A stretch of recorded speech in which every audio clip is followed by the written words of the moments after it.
What's wrong with their user interfaces? Well, the problem with them is really sort of in the bottom 40 there. It's this stuff right here.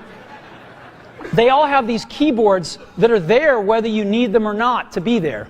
And they all have these control buttons that are fixed in plastic and are the same for every application. Well, every application wants a slightly different user interface, a slightly optimized set of buttons just for it.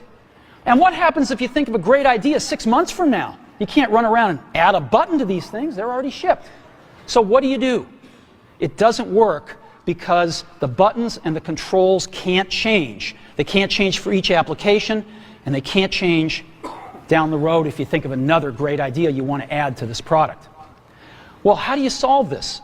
It turns out we have solved it. We solved it in computers 20 years ago.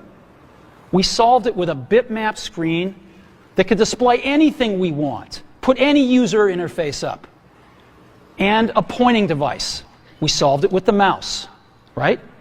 We solved this problem. So how are we going to take this to a mobile device?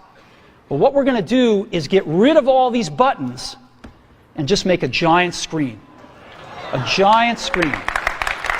Now, how are we going to communicate this? We don't want to carry around a mouse, right? So what are we going to do?